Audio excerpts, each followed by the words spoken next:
আসসালামু আলাইকুম সম্মানিত দর্শক, এমডি কবির খান বিপ্লব চ্যানেলের পক্ষ থেকে আপনাদের সবাইকে স্বাগত জানাচ্ছি। বর্তমান যুগে কম্পিউটার লাগে না এমন কোনো কাজ নেই, সকল কাজে কম্পিউটার লাগে। এর মধ্যে আপনার অফিসিয়াল সকল কাজের মধ্যে MS ওয়ার্ড তো লাগে, সাথে যেই প্রোগ্রামটা সবচেয়ে বেশি লাগে সেটা হচ্ছে মাইক্রোসফট এক্সেল। তো আমরা সবাই MS ওয়ার্ড ভালো পারলেও মাইক্রোসফট এক্সেল সম্বন্ধে আসলেই ভালো একটা পারি না। আমরা অনেক ICT শিক্ষকরাও এক্সেল ভালো পারি না, এবং বিভিন্ন দোকানপাটে যে এক্সেলের কাজগুলো করাবেন, দোকানপাটের সেলেরও এক্সেলে খুব একটা এক্সপার্ট হয় না, সবাই হচ্ছে MS ওয়ার্ড বা ইন্টারনেটের মধ্যে এক্সপার্ট হয়ে থাকে। তো সেক্ষেত্রে ভালো একটা সমাধান হচ্ছে আপনার প্রতিষ্ঠানের ICT জানা শিক্ষক একজন শিক্ষককে মাইক্রোসফট এক্সেলে পারদর্শী করে তোলা। আর আপনি যদি নিজে শিক্ষক হয়ে থাকেন তাহলে মাইক্রোসফট এক্সেল পারদর্শী হওয়া সেটা হচ্ছে আপনার জন্য একটা সম্ভব। আমার এই ভিডিওর মাধ্যমে ইনশাল্লাহ বেসিক টু অ্যাডভান্স, শুরু থেকে শেষ এবং সহজ থেকে কঠিন, ধীরে ধীরে এক্সেলের বিভিন্ন খুঁটিনাটি বিষয়গুলো নিয়ে আলোচনা করব। চাইলে আমার চ্যানেলটা সাবস্ক্রাইব করে যুক্ত থাকতে পারেন আমার সাথে। চলুন আমরা শুরু করি Microsoft Excel basic to advance.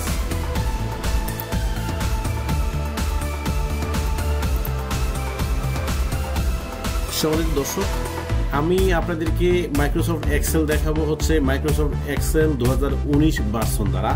তো বেশিরভাগ ক্ষেত্রে হচ্ছে বর্তমানে যে কম্পিউটারগুলো এগুলোর মধ্যে ব্যবহার হয় হচ্ছে মাইক্রোসফট 2007, 10 অথবা 30।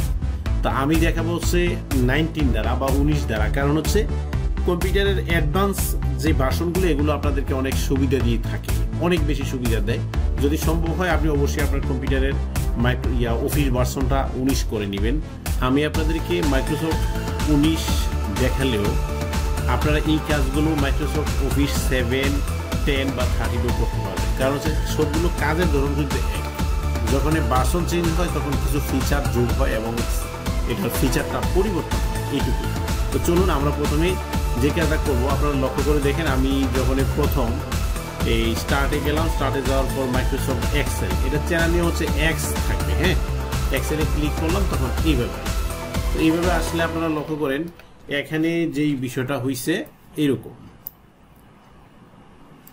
এইটা হচ্ছে হলো আমি যদি শুধু নতুন মাইক্রোসফট এক্সেলে কাজ শুরু করতে চাই তাহলে আমরা ব্ল্যাঙ্ক ওয়ার্কবুকের মধ্যে ক্লিক করব। আর যদি আমরা এটার সম্বন্ধে কোনো টিউটোরিয়াল দেখতে চাই তাহলে এটার মধ্যে ক্লিক করব, করলে মাইক্রোসফট এক্সেলের সম্বন্ধে একটা ধারণা দিবে। আর create a drop down list, নিচে নিচে আপনার ওই যে আসবে, হ্যাঁ, আগে থেকে আপনি নামগুলো লিখে দিবেন, ক্লিক করলে আসবে। এই ধরনের কোনো লিস্ট করলে এটার মধ্যে ক্লিক করবেন। আপনি যদি গেট স্টার্টেড উইথ ফর্মুলা হয় তাহলে এটার মধ্যে ক্লিক করবেন। ফ্রম কোয়েরি হলে এটার মধ্যে, প্রাইভেট টেবিল হলে এটার মধ্যে, লোন অ্যামোর্টাইজেশন শিডিউলের জন্য হলে এইটা। তো আমি আসলে আপনাদেরকে অবশ্যই পরামর্শ দিব আপনারা অবশ্যই এই যে ব্ল্যাঙ্ক ওয়ার্কবুকের মধ্যে ক্লিক করবেন। তো এখানে আরেকটা বিষয় হচ্ছে বাম পাশে দেখেন লিখেছে হোম, নিউ, ওপেন আর হচ্ছে এগুলো। তো এই বিষয়গুলো আপাতত আমাদের দরকার নেই, এগুলা আমরা বাদ দিলাম। হোম হচ্ছে আপনি প্রথম অবস্থায় মানে এই মুহূর্তে যেই ইয়াটাতে আছেন, অপশনটাতে আছেন, সেটি হোম অপশনের মধ্যে আছেন। আর নিউ হচ্ছে এই জায়গার নিউ যা আপনার এই এখানের নিউ যা এখানের নিউ তা, মানে সেম, দুটোটা নিউ হচ্ছে একই কাজ। আর এই যে ওপেন, এই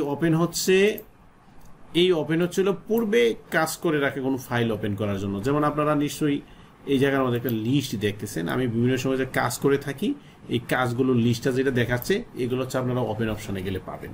তো আর কথা না বাড়িয়ে আমরা ব্ল্যাঙ্ক ওয়ার্কবুকের মধ্যে ক্লিক করলাম। তো করার পরে যে বিষয়টা হচ্ছে এইটা হলো আপনার মাইক্রোসফট এক্সেলের একটা উইন্ডো। প্রথমে যখন আপনি ক্লিক করবেন এটা আপনার যে কোনো ভার্সন হোক মাইক্রোসফট এক্সেলের এই ধরনের একটা পর্দা আসবে। এই ধরনের পর্দা আসলে আমরা যে কাজটা করব সেটা হচ্ছে আমরা প্রথমে হচ্ছে মাইক্রোসফট এক্সেলের উইন্ডোটার সম্বন্ধে জানবো। কারণ আমি আপনাদেরকে আগে বলেছি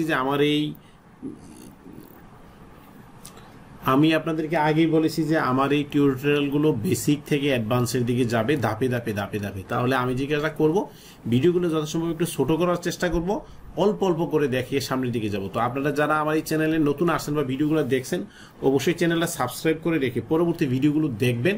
দেখলে ইনশাল্লাহ আমি আপনাদেরকে কথা দিলাম যে কোথাও না গিয়ে আপনারা ভালো করতে পারবেন। যদি আপনাদের কোনো সমস্যা হয় ভিডিওর মন্তব্যের ঘরের মধ্যে মন্তব্য করবেন, ইনশাল্লাহ আমি সবগুলো মন্তব্যের রিপ্লাই দিয়ে থাকবো। এবং এই ভিডিও শেষাংশে আমি একটা ইমেল অ্যাড্রেস দিয়ে দিব, আপনাদের যদি কোনো দরকার পড়ে তাহলে আপনারা যোগাযোগ করতে পারবেন, অথবা হচ্ছে আপনার ফেসবুকের পেজের লিঙ্ক দিয়ে দিব, ফেসবুক গ্রুপের লিঙ্ক দিয়ে দিব, আপনাদের কোনো দরকার পড়লে আপনারা যোগাযোগ করতে পারবেন। ধন্যবাদ। তো আপনারা একদম খেয়াল করেন, একদম উপরে এইটা হচ্ছে আমি আগে আপনাদেরকে বলছিলাম যে মাইক্রোসফট এক্সেলের উইন্ডো। তো উইন্ডো থেকে একদম উপরে এই যে ওয়ার্ক বুক বা এক্সেল লিখে আছে, এটাকে বলা হয় টাইটেল বার। আপনাদের এই তথ্যটা খুবই কাজে লাগবে। এটা হচ্ছে টাইটেল বার। তো টাইটেল বারের নিচে যেটা আছে সেটা হচ্ছে আপনার মেনু বার। এটা হচ্ছে মেনু বার। আর মেনু বারের নিচে যেগুলো আছে এগুলোকে বলা ট্যাব। যেমন মনে করেন যে আমরা এই মুহূর্তে হোম মেনুর অধীনে আছি। কেমন? হোম মেনুর অধীনে এই ট্যাবগুলো আছে, ক্লিপবোর্ড ট্যাব, তার হচ্ছে আপনার ফন্ট ট্যাব, তার হচ্ছে আপনার অ্যালাইনমেন্ট ট্যাব, তার হচ্ছে number tab, style tab, cells tab, editing tab. কেমন? এটা হচ্ছে কি হোম মেনুর অধীনে এই ট্যাবগুলো আছে। তো আপনাদেরকে আরেকটা তথ্য বলে রাখি, একদম থেকে ধরে এই যে বুকমার্কের পরে আপনার মেনু বার থেকে ধরে এই ট্যাবগুলো সহ এইটুকু জায়গাকে আবার রিবন বলা হয়। কেমন? এইটুকু জায়গাকে আবার রিবন বলা হয়। তো আমি এখানে যে বিষয়টা আপনাদের ক্লিয়ার করব, প্রথমে যেই বারটা ছিল সেটার নাম হচ্ছে আপনার টাইটেল বার, আর তারপরে হচ্ছে হলো আপনার মেনু বার। মেনু বারের নিচে আছে হলো ট্যাব, আর ট্যাবের নিচে আরেকটা বার আছে, আপনার খেয়াল করেন এইটা। কেমন? এটাকে বলা হয় ফাংশন বা ফর্মুলা বার। কেমন? এটার নাম হচ্ছে ফর্মুলা বার। আর এই যে আপনার এখানে এ বি সি, এগুলো হচ্ছে হলো আপনার এক্সেল মানে হচ্ছে হলো আপনার কলাম, আর হচ্ছে হলো আপনার রোয়ের সন্নিবেশ। আপনারা লক্ষ্য করেন এই যে উপর থেকে নিচের দিকে যেগুলো আসছে এগুলো হচ্ছে কলাম। এগুলো কেমন? এগুলো হচ্ছে কলাম। আর এই বাম দিক থেকে ডান দিকে যেগুলো চলে গেছে এগুলো হচ্ছে রো। এগুলো হচ্ছে রো। তার মানে কলামগুলো এ বি সি ইংরেজি বর্ণ দ্বারা দেখানো হয়েছে, আর রো গুলো হচ্ছে আপনার 1 2 বা সংখ্যা দ্বারা দেখানো হয়েছে। এক্সেল প্রোগ্রামটি হচ্ছে রো এবং কলামের সন্নিবেশ। মূলত রো এবং কলাম ব্যবহার করে করে আমাদের কাজ করতে হয়। আর এই রো এবং কলামের মাঝে যেই ছোট ছোট অংশগুলো এগুলো বলে সেল। কেমন? যেটাকে আপনারা বিজ্ঞানের ভাষায় বলা হয় কোষ, এই সেল। তাহলে আমরা এখানে 3টা অপশন পাইলাম, সেটা হচ্ছে আপনার কলাম পেলাম, তারপর হচ্ছে আপনার রো পেলাম, তারপর হচ্ছে সেল পেলাম। এই হলো আপনার মাঝের অংশটা। তো এই যে এখান থেকে এই জায়গাটা সবটা অংশকে বলা হয় ওয়ার্কিং এরিয়া। এই অংশটাকে বলা হয় ওয়ার্কিং এরিয়া।